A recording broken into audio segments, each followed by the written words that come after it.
Pernah nggak sih kita memikirkan alasan terkuat kenapa kita harus sekolah ataupun mendapatkan pendidikan?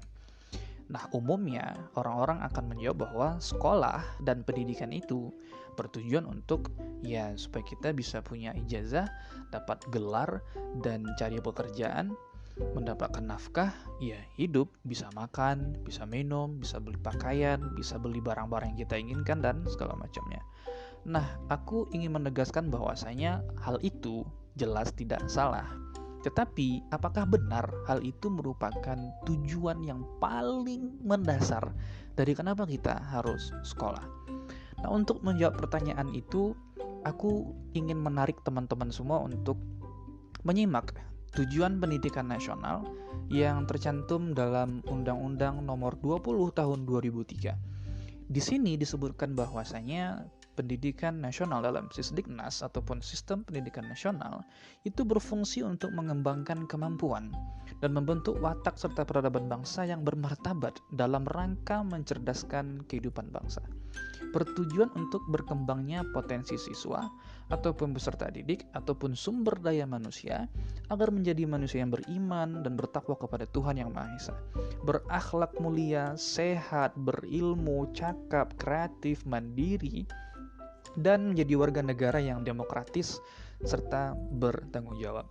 Nah, mungkin teman-teman akan kesulitan kesimpulan pokoknya apa nih, karena terlalu banyak hal-hal yang disebutkan sebagai pointer-pointer yang harus kita capai kalau kita telah menjalani sebuah pendidikan. Dan kenapa kita menjalani sebuah pendidikan itu? Nah, kalau aku coba untuk menyederhanakan dan memadatkan itu semua, cukup simpel bahwasanya pendidikan ataupun sekolah itu tujuannya untuk membuat kita menjadi individu yang gak nyusahin orang lain. Dalam hal ini adalah tercantum dan terangkum semuanya di dalam sebuah kata, yakni kata mandiri. Maka sekolah ataupun pendidikan pada dasarnya adalah upaya untuk mengelola kita agar menjadi individu yang mandiri, yang mampu untuk mengurus dirinya sendiri dan gak nyusahin orang lain. Maka sekolah sebagai fasilitas ataupun sarana itu bertujuan untuk mengolah kita agar menjadi makhluk yang mandiri. Dan itu juga kenapa murid-murid TK di Jepang diajarkan hal-hal sepele seperti mengikat tali sepatu, memakaikan baju sendiri, memesan tiket kereta, dan segala macamnya. Padahal kalau kita pikir, kenapa sih hal-hal yang seperti itu justru dimasukkan sebagai pelajaran di dalam sekolah di TK, sedangkan kalau di Indonesia kurikulumnya berbeda, bahwasanya TK di Indonesia itu sudah mulai mengenal huruf dan lain-lain, berbeda dengan di Jepang. Nah, ini bukan berarti aku ingin membandingkan sistem pendidikan kita dan sistem pendidikan mereka, tapi yang ingin aku tegaskan adalah bahwasanya inti dari sekolah, inti dari pendidikan itu adalah membentuk kita menjadi pribadi yang mandiri dan tidak menyusahkan orang lain. Itulah kenapa di kurikulum 2013 mereka menekankan proses pengembangan 3 aspek potensial yang berada dalam diri kita. Ada aspek afektif, yakni sikap, kognitif, yakni kecerdasan ataupun mental, dan psikomotorik ataupun keterampilan fisik. Nah, ketiganya harus benar-benar dikembangkan menjadi konkret dan berguna serta dapat dimanfaatkan sehingga kita benar-benar bisa mandiri. Jadi dengan sekolahmu hari ini, dengan kuliahmu hari ini, dengan pendidikan yang kamu jalani hari ini, itu harusnya sudah ada perubahan ataupun sudah ada hal-hal yang secara mandiri bisa kamu lakukan.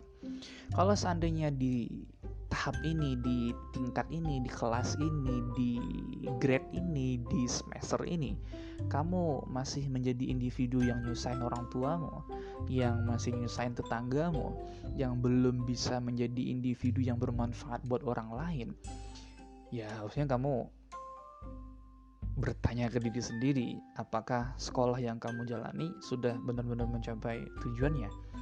Sama ketika kamu pengen sekolah untuk dapat gelar dan pekerjaan, itu ketika kamu punya gaji, kamu kan berarti nggak nyusahin orang tuamu, kamu nggak perlu merengek minta beliin pulsa ke mamamu. Itulah inti dari pendidikan pada dasarnya. Dan kita semua itu punya aspek potensial yang terus bertumbuh dan bisa dikembangkan. Jadi akar dari semua proses pendidikan adalah membentuk kemandirian, di mana mandiri itu nantinya punya akan banyak cabang, entah itu pekerjaan, kesejahteraan, peningkatan status sosial, dan lain-lain sebagainya. Maka mendapatkan profesi tertentu dengan besaran gaji tertentu, bisa punya barang mewah, bekerja di instansi yang ya bonafit, itu bukan tujuan terpadat dari kenapa kita harus sekolah, tapi itu adalah serpihan-serpihan ataupun efek ataupun dampak yang kita terima karena kita udah sekolah. Inti dari sekolah ini adalah membentuk kita menjadi individu yang mandiri dan tidak menyusahkan orang lain. So, mari kita tanyakan diri kita masing-masing. Hari ini, di semester ini, di tingkatan ini, di sekolah ini, sudah seberapa mandiri kita untuk diri kita sendiri, dan sudah seberapa bermanfaat kita untuk orang lain. Terima kasih. Selamat menjalani sekolah dan pendidikannya.